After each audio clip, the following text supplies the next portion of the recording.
Hello, I'm Jim Lampley.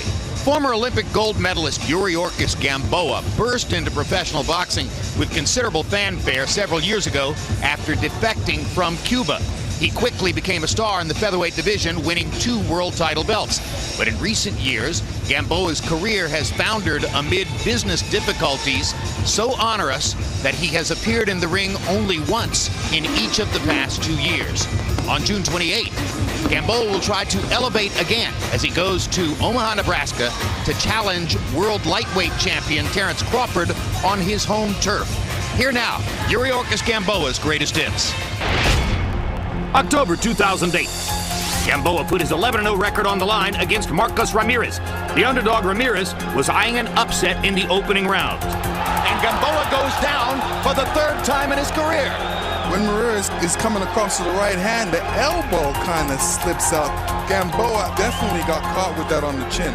Gamboa countered with a knockdown of his own early in round 2, then looked to close the show later in the round. I think Gamboa got his pride wounded, and they are trading big time. Oh! Gamboa really took off with his throwing his punches. I don't know if Ramirez can get up and recover from this, and he can't. So Gamboa moves the record to 12-0 with 10 knockouts. January 2010. Gamboa faced dangerous bruiser Rogers Matagua. Just as in the Ramirez fight, the fireworks began early. Right and then the left hurt Mtagwa. Pretty definitive round for Yuriorkis Gamboa. And down goes Mtagwa, putting an exclamation point on it. Big first round for Yuriorkis Gamboa. Round 2 told the same story. Left hand right to the face by Gamboa.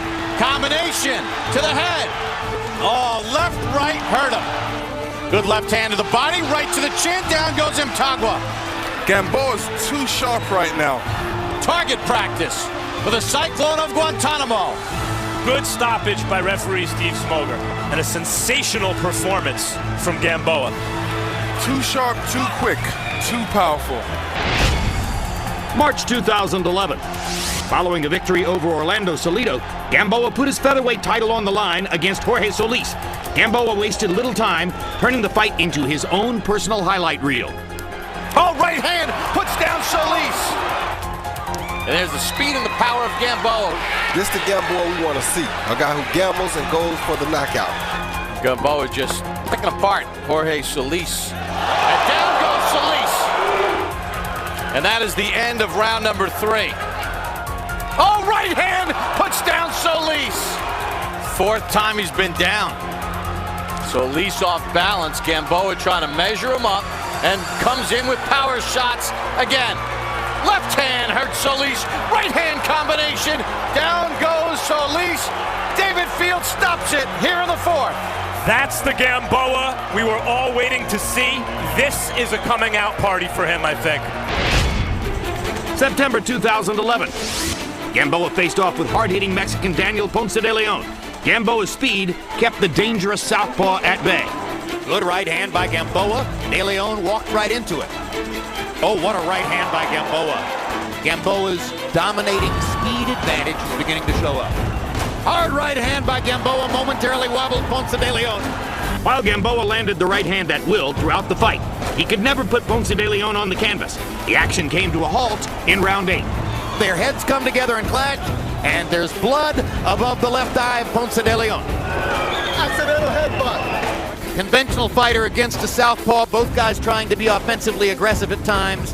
It's the kind of thing which was bound to happen. They're going to stop it. Going to the judges' scorecards after 8 rounds, Gamboa easily claimed a unanimous decision victory. December 2012. Following a 15-month layoff, Gamboa finally returned to the ring, moving up to 130 pounds to face Michael Forenas. Early on, Gamboa's accuracy looked sharp. Now Gamboa is starting to land and find the target. Good body shots indeed by Gamboa. This time Forenas takes him pretty well and comes back.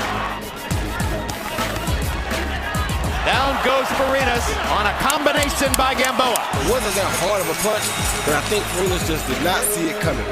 Entering the middle rounds, Forenas tried to take advantage of Gamboa's ring rust, landing some solid shots of his own. But Gamboa countered back in round 7.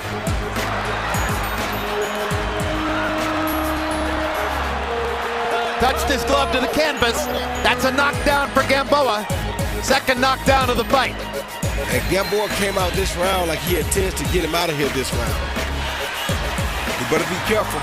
He's swinging wide, trying to nail Farinas with these big shots, and he's leaving himself open to a potential counter left hand up the middle. An eager Gamboa attempted to close the show in round 9, but his aggression gave Farinas an opening. And now Gamboa backs him into the corner, and Farinas starts to wobble, and Gamboa is making constant contact here, and down goes Gamboa on a straight left-hand counter. Had he gone to Farinas' body, he would have stopped Farinas right there, but he wouldn't go to the body. He kept going to the head and allowed Farinas to throw a head shot back. Gamboa overcame the knockdown, claiming a unanimous decision victory. June 2013. Gamboa made his lightweight debut against Colombian Darlis Perez. Gamboa took a scorecard lead in the opening round. And down he goes. That's a knockdown. That's a knockdown. The referee is ruling it a knockdown. It was a low-contact knockdown, that's for sure. The rounds following the knockdown were marked by stretches of inactivity, with Gamboa building up a steady lead, fighting from the outside.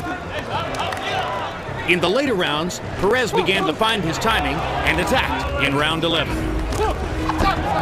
That looked like a knockdown to me on a perfect left-hand shot by Darlis Perez, and the referee is ruling it a slip. You see the left foot of Gamboa slip on the signage in the ring, but I also think Perez landed a shot, but I don't know if it was hard enough to knock him down. It's a tough call. Gamboa went on to win the unanimous decision. Now, 20 years later, he's one of the top pound-for-pound fighters in boxing and was widely chosen as 2012's Fighter of the Year. Here now, Nonito Donaire's greatest hits. February 2011, Donaire challenged Fernando Montiel for the bantamweight title. The Filipino Flash showcased his speed and power early in a fight that wouldn't make it out of the second round. Good right hand and a left. Drops Montiel. And Russell Moore is going to let it continue. Now he stops it. Nonito Donaire with a counter left after absorbing a right. He's on top of the world tonight. February 2012. Following a win over Omar Narvaez, Donaire moved up to 122 pounds and faced off with Wilfredo Vasquez Jr. for a vacant belt. After a patient start, Donaire found an opening in round 3. And he rips Vasquez with a left hook lead. Can he finish him now? That just shows how much power that he has for a small fighter. Vasquez gets out of the corner and kind of grins as if that's a victory. An overly cautious Vasquez finally began engaging in the middle rounds. Hard right hand by Vasquez, his best punch of the fight. He's wanting Vasquez to come and give him more opportunities to counterpunch. Hard left hook by Donaire momentarily wobbled Vasquez. With Vasquez taking a more aggressive approach, Donaire perfected his timing in round 9. What a couple of punches. Tremendous uppercut and the left hook to put him down. There we saw some signs of that quick-handed power. Battling through a ruptured vein in his left hand, Donaire claimed a split decision victory, winning a super bantamweight title. July 2012, 122-pound unification bout with Jeffrey Matabula. The South African stood 4.5 inches taller than Donaire, and the Filipino Flash tried to neutralize that advantage quickly. Now, when Donaire closes the gap, he negates the height advantage for Matabula.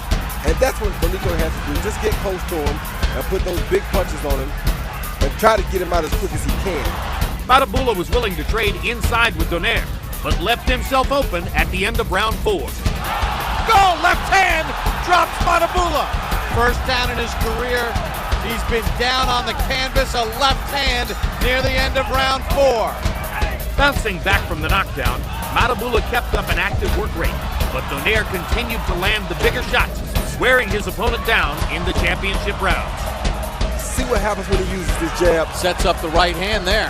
He hurt Matabula with that right hand, I guarantee. That's why Matabula is not punching now. He looks like he broke his jaw, Roy, the way he's hanging open. Fighting through a broken jaw, Matabula lasted all 12 rounds, but Donaire claimed a unanimous decision victory. October 2012. Japanese veteran Toshiaki Nishioka put his 16-fight win streak on the line to challenge Donaire. As in most recent fights, Donaire's opponent was cautious early. And Nishioka so far seems intimidated by Donaire's power. Donaire right here is landing some good body shots, as you see, landing a good straight right to the head every now and then, and that's all he can get. So just take what you can get until the store opens up. By round 6, Nishioka finally began opening up, and Donaire capitalized. See that left uppercut right there?